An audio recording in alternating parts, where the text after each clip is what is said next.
पिता परमात्मा निरंकार, ये जो एक ऐसी सत्ता है जो शुरू से है, वो हमेशा से कायम दायम रहने वाली, कि कैसे हम जब तक वो एक निरंकार जो इस तरह से देखा जाए, अगर एक व्यक्ति दूसरे को देख रहा है तो उनकी आंखों के बीच में भी वो है, वो अपनी पलकों से भी नज़दीक है, जैसे बोलते हैं शारक से भी नज़दीक। तो इतना करीब होने के बाद जब वो अपनी आंखों से नहीं खुद देखा जाता, वो संतों का संग करने के बाद ही ये दात प्राप्त होती है, जो अपने लिए तो सुखदायी होती भी है और हमारे जीवन में वो ऐसा एक हमारा पल पल बना देती है कि हर पल में सिर्फ ये निरंकार प्रभु परमात्मा का शुक्रिया निकलता है हर समय, और वो भाव कि इसी के ही हमेशा गुणगान करने हैं। फिर बाकी चीज़ें लगता है कि हैं, सबकी इम्पोर्टेंस अपनी है, पर निरंकार से ज़्यादा इम्पोर्टेंट कुछ नहीं, इस परमात्मा से ज़्यादा ज़रूरी कुछ नहीं। एक तूफान आता है तो हमें बोला जाता है कि कोई ऐसी चीज़ को पकड़ लो, जैसे पेड़ या कुछ जो अपना ज़मीन के अंदर इतनी मजबूती से जिसकी नींव गड़ी हो, ताकि वो हवा फिर हमें उड़ा नहीं सकती। हमने एक ऐसी स्थिर चीज़ को पकड़ लिया है जिसके कारण हम भी, वो हवाएं हमको उड़ा के नहीं ले जा सकती। तो ऐसे ही जीवन में हम अपने जीवन को तब तक अपना अच्छे से जीवन जी सकेंगे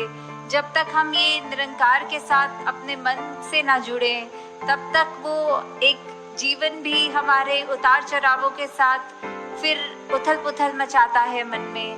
तो निरंकार का ही आसरा लेना है, निरंकार में ही अपनी श्रद्धा रखकर ये वो बात करनी है कि हमें ये अब जो स्थिर चीज़ मिल गई है, जो कभी एक सब किसी भी सिचुएशन में अपनी जगह से नहीं हिलती, तो हम फिर वो एक मजबूती का और सहारा लेते चलते जाते हैं और हमारा मन भी और सहारा पक्का करके एक विश्वास और बढ़ाकर फिर हमारे जीवन में ऐसे भी कोई कर्म नहीं हो पाते जो अपने लिए भी नुकसानदायक हों और औरों के लिए भी नुकसानदायक हों। तो फिर जब एक ये लगन लग जाती है निरंकार के साथ, ये अपने इसको हम हर पल अपने जहन में, अपने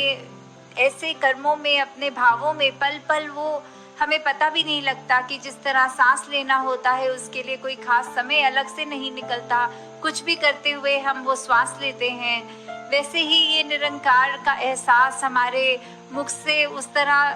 कभी तो शब्द रूप में भी सिमरन निकलता है, और कभी अगर कोई अन्य काम में व्यस्त हों तो भी वो एक लिव जुड़ी जिसको बोलते हैं निरंकार के साथ। तो जब वो हो वहाँ पे हम रहे पूरे समय, तो दिन में कुछ भी करते चले जाएं, पर लगातार एक चीज़ एक कांस्टेंट रहती है, वो है कि ये निरंकार का एहसास। तो जब तक हम वो सिमरन रूप में अपना नाता निरंकार से और गहरा करते जाएं, जितना अधिक से अधिक हो सके मन में भी करें और बोल से भी सिमरन करें, ताकि वही बात कि ये निरंकार ही है जो सही मायने में सब कुछ है और बिना उसके कुछ भी नहीं।